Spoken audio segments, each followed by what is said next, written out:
লাগছে কিনা লোভনীয়?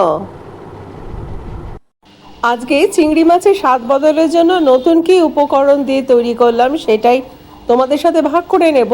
চিংড়ি মাছগুলোকে ভেজে নিয়েছি। হ্যাঁ, খুব ভালো করে অল্প করে ভেজে নিয়েছি। নিয়ে আলাদা করে প্লেটে তুলে দিয়ে এবার গোটা গোটা করে আলু, যেগুলো ডুমো ডুমো করে কেটেছি, কেটে একটু তেল দিয়ে ভেজে নেব। তার আগে একটু জিরে ফোড়ন, কাঁচা লঙ্কা ফোড়ন দিয়ে নিয়েছি, ভাজা হয়ে গেছে। এবার ডুমো ডুমো করে কুমড়ো কেটে নেব, একই মাপে আলুর মতো শেপ করে। এবার কুমড়োগুলোতে এবারে নুন আর হলুদ দিয়ে একটু ভাজবো। তার মধ্যে দিয়ে দেব এইভাবে কাটা পেঁয়াজ। পেঁয়াজগুলো কিন্তু সরু সরু করে কাটবো না, একটু মোটা মোটা করে কাটবো, যাতে একটু ভাজতে সময় লাগবে, একটু নরম হয়। সরু করে যদি পেঁয়াজগুলি কাটি তাহলে পেঁয়াজগুলো খুব তাড়াতাড়ি পুড়ে যাবে, সেই জন্য একটু মোটা মোটা করে কেটেছি। এবং আলু, কুমড়ো, পেঁয়াজ একসঙ্গেই ভাজতে হবে, তবেই সুন্দর একটা গন্ধ বেরিয়ে আসবে। কড়াইয়ে আলু, কুমড়ো, পেঁয়াজটা যতক্ষণে ভাজা হতে থাকবে ততক্ষণে আমি মিক্সার গ্রাইন্ডারে আদা, রসুন আর কাঁচা লঙ্কা নিয়ে এইভাবে বেটে নেব। দেখো, এর মধ্যে কিন্তু আমি জল দিইনি, এইরকম ঝুড়ো ঝুড়োই রাখতে চেয়েছি। জল দিলে একটা থকথকে ভাব হয়, সেটা থেকে এইভাবে দিলে খাবারের টেস্ট আরও বেশি ভালো হয় বলে মনে হয়।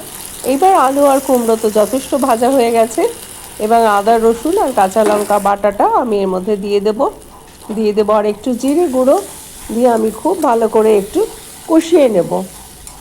সব মশলাগুলো দেওয়া হয়ে গেছে, আমি যথেষ্ট মশলা দিয়ে কষানো হয়ে যাবার পর দেখো কীরকম মিলেমিশে গেছে, একেবারে মজে গেছে।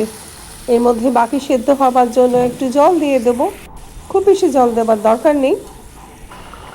সেদ্ধ হবার জন্য যতটুকু প্রয়োজন ততটুকুই জল দিয়েছি। এবার ফুটে ওঠার পর চিংড়ি মাছগুলো দিয়ে দিলাম। আমি দেখে নিয়েছি আলু কুমড়ো দুটোই একটু সেদ্ধ হয়ে গেছে। তারপর আমি মাছগুলো দিলাম। এবার একটু ফুটতে থাকুক। এর মধ্যে আমি 1 চামচ চিনি দিয়েছি, চিনি এবং একটু গোলমরিচের গুঁড়োও দিয়ে দিয়েছি। সব কিছুই হবে যার যার নিজস্ব স্বাদ অনুসারে, বেশি ফোটানোর দরকার নেই। তাই আমি গ্যাস অফ করে দিয়ে এবার মাছগুলিকে তুলে দেব একটু সুন্দর পাত্রে। এই আলু, কুমড়ো, পেঁয়াজ, আদা, রসুন আর চিংড়ি মাছের যে মিলিত একটা গন্ধ এবং স্বাদ, সেটা যতক্ষণ না বাড়িতে তৈরি করছো সে স্বাদ বোঝানোর নয়। এটি খুবই উপাদেয় এবং খুবই স্বাস্থ্যকর। লাগছে কি না লোভনীয়? এর মধ্যে আর কোনো রকম এক্সট্রা মশলা দেবার কোনো প্রয়োজন নেই। এটি নিজেই খুব সুন্দর খেতে হয়েছে। গরম ভাত নিয়ে একেবারে বসে পড়ো। আর কেমন লাগলো জানাতে ভুলো না কমেন্টে। লাইক আর শেয়ার করো, আর সাবস্ক্রাইব করে আমার এনজয় চ্যানেলটিকে এগিয়ে দিও। তোমরা সবাই রেসিপি দেখতে থাকো, আমার অন্য রান্নাগুলিও দেখছো তো। আজকে আসি তবে।